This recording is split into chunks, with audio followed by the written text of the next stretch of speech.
Water cannot understand your age and your gender. Our dream is our decision. If you have a dream, just go on. This is my story. Swapna. The dream come true. എടി ഒന്ന് വേഗം വാ, ഭക്ഷണം കഴിക്കില്ലെങ്കിൽ bus മിസ്സാവും. കഴിക്കേ. ഇന്നെന്റെ അമ്മയും മോള് late ആയോ? എന്ത് പറയാനാ, ഇവിടെ ഒന്ന് കെട്ടിയൊരുങ്ങി വരണ്ടേ. ഇനി എന്നെ പറഞ്ഞു. ഇന്ന് ബിന്ദുവിനെ കാണാൻ നല്ല ഭംഗിയുണ്ടല്ലോ. ശരിക്കും നന്നായിട്ടുണ്ട്. സൂപ്പിക്കല്ലേ. അതൊക്കെ ഇരിക്കട്ടെ, മോളുടെ പഠനമൊക്കെ എങ്ങനെ പോകുന്നു?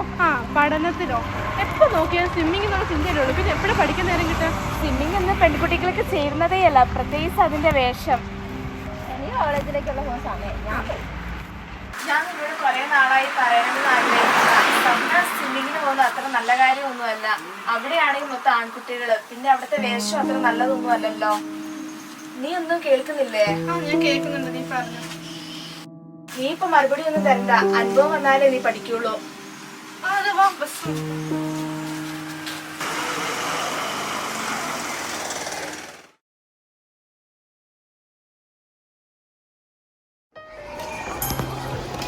Good evening, sir. Good evening. Flat ആണല്ലോ. അല്ല, എന്നൊരു റെഡി ആയിക്കോ.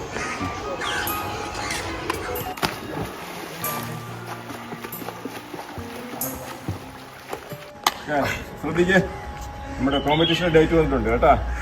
ഈ മാസം 28-ാം തീയതി. റെഡിയാണോ എല്ലാവരും? ഫിറ്റാണോ? തകർക്കുവോ? ഓക്കെ, നമുക്കിപ്പം ഇപ്രാവശ്യം നമുക്ക് കപ്പടിക്കണം.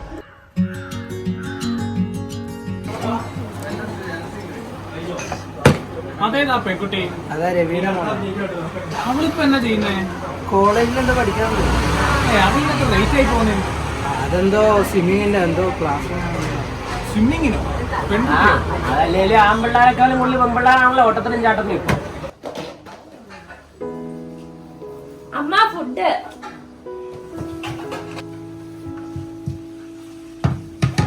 അമ്മ, ഈ മാസം 28-ന് ഒരു സ്വിമ്മിംഗ് കോമ്പറ്റീഷൻ ഉണ്ട്. എന്നോടും പങ്കെടുക്കാനാ കോച്ച് പറഞ്ഞേക്കുന്നത്. ഞാനും പോക്കോട്ടെ? നിനക്കെന്താ തോന്നുന്നു, നീ അത് ചെയ്തു? ഇത് എത്ര നാളത്തെ സ്വപ്നാന്നറിയാവോ? അല്ല, അമ്മയ്ക്കും ഇല്ലായിരുന്നോ ഇതുപോലെ ആഗ്രഹങ്ങളൊന്നും? അതെങ്ങനെയാ? പെൺകുട്ടികൾ അങ്ങനെ ചെയ്യരുത് ഇങ്ങനെ ചെയ്യരുതെന്നും പറഞ്ഞ് നടക്കുന്നവരല്ലേ ഇന്നത്തെ കാലത്ത്. അപ്പൊ സ്വപ്നങ്ങൾ ഉണ്ടായാലേ അത് ശരിയാണ്. മതി, ബാക്കി ഭക്ഷണം നാളത്തേക്ക്. ഇപ്പൊ ഭക്ഷണം കഴിക്കാൻ നോക്ക്.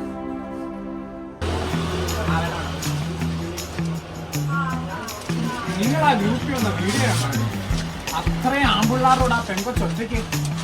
അല്ലേലും ഇപ്പത്തെ പിള്ളേരെല്ലാം കണക്കാ. ഈ കലാ കായികം എന്നൊക്കെ പറഞ്ഞ് ഇവരൊക്കെ എന്നൊക്കെ കാട്ടിക്കൂട്ടുന്നത്. മോളെ, ഞാനൊരു കാര്യം പറയട്ടെ. ഞാൻ ഉപദേശിക്കാമെന്നൊന്നും വിചാരിക്കണ്ട. മോൾക്ക് എൻ്റെ മോളുടെ പ്രായമേ, അതുകൊണ്ട് പറയാം, ഈ ഓട്ടവും ചാട്ടവും സ്വിമ്മിങ് ഒന്നും പെൺകുട്ടികൾക്ക് പറഞ്ഞിട്ടുള്ളതല്ല. പെൺകുട്ടികളായ കുറച്ച് അടുക്കം ഒതുക്കം വെക്കുക. ഇത് ഞാൻ പറഞ്ഞെന്ന് കരുതി എന്നോട് ദേഷ്യമൊന്നും തോന്നരുത് കേട്ടോ.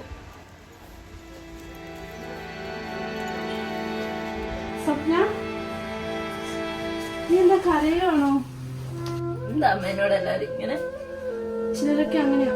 നമ്മുടെ സ്വപ്നങ്ങൾ കണ്ടാലും ആരും തിരിഞ്ഞു നോക്കാൻ പോലും ഉണ്ടാവില്ല. ചിലപ്പോൾ നമ്മളെ തളർത്തിന്ന് തന്നെ വരും. പക്ഷെ നീ നിന്റെ സ്വപ്നങ്ങളുടെ പിന്നാലെ തന്നെ പോണം. നീ ഒരിക്കലും തളരരുത്. പിന്നെ സ്വിമ്മിങ് എന്ന് പറയുന്നത് ആൺകുട്ടികൾക്കുള്ളത് മാത്രമല്ല, ഇഷ്ടമുള്ള ആർക്ക് വേണമെങ്കിലും ചെയ്യാൻ പറ്റുന്ന കാര്യമാണ്. സ്വിമ്മിങ് പെൺകുട്ടികൾക്കുള്ളതല്ല എന്ന് പറഞ്ഞുകൊണ്ട് മുന്നേ നീ സ്വിമ്മിങ് കൊണ്ട് തന്നെ നടന്നു. അമ്മ ഉണ്ടാവുന്നുണ്ട്.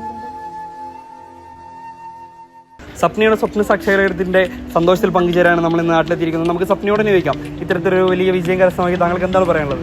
ഒരുപാട് സന്തോഷം തോന്നുന്നു. എൻ്റെ ഏറ്റവും വലിയ ആഗ്രഹങ്ങളിലൊന്നായിരുന്നു സ്വിമ്മിങ്ങിലേക്ക് ഈ ഒരു നിലയിലെത്തുക എന്നുള്ളത്. അപ്പോൾ ഒരുപാട് സന്തോഷം. ഇതുപോലൊരു ഗ്രാമത്തിൽ നിന്ന് ഇത്രയും വലിയൊരു വിജയം കരസ്ഥമാക്കുമെന്ന് താങ്കൾ കരുതിയിരുന്നു? ഒരിക്കലും കരുതിയില്ല. പിന്നെ ഒരു വാശി ഉണ്ടായിരുന്നു, ഈ സ്വിമ്മിങ്ങും കൊണ്ട് ഒന്നും നേടാതെ പോകരുത് എന്നൊരു വാശി ഉണ്ടായിരുന്നു. സ്വപ്നയുടെ സന്തോഷത്തിൽ നമ്മളും പങ്കുചേർന്നു.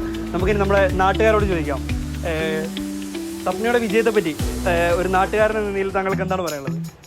വളരെ സന്തോഷമുണ്ട്, അതുപോലെ തന്നെ വളരെ അഭിമാനമുണ്ട്. നമ്മുടെ ഒരു ചെറിയ നാട്ടിൽ നിന്ന് ഒരു പെൺകുട്ടി സംസ്ഥാനത്ത് 1-ാം സ്ഥാനത്ത് എത്തുക എന്ന് പറയുന്നത് വളരെ അഭിമാനപൂർവ്വ ഒരു നിമിഷമാണ്. അതുപോലെ തന്നെ ഇനിയും ഈ നാട്ടിൽ നിന്ന് ഒരുപാട് പേർ സ്വപ്നയെ പോലെ ഉണ്ടാവട്ടെ എന്ന് ആശംസിക്കുന്നു. അതുപോലെ തന്നെ എല്ലാ പൂർണ്ണ പിന്തുണയും നാട്ടുകാരുടെ ഭാഗത്തു നിന്ന് ഉണ്ടാകുന്നതാണ്. നമുക്കും ഈ ഒരു സന്തോഷത്തിൽ പങ്കുചേരാം. നിനക്ക് എന്ത് ചെയ്യാൻ കഴിയില്ലെന്ന് മറ്റുള്ളവർ പറയുന്നുവോ അത് തന്നെ നീ ചെയ്യണം. ചിലപ്പോൾ തോറ്റു പോയേക്കാം, പക്ഷേ തോൽവിയൊന്നിൻ്റെയും അവസാനമല്ല. ഒരുപക്ഷെ വിജയം വളരെ ചെറുതായിരിക്കും. അത് മതി നിനക്ക് കഴിയില്ല എന്ന് പറഞ്ഞവർക്ക് മറുപടി കൊടുക്കാൻ.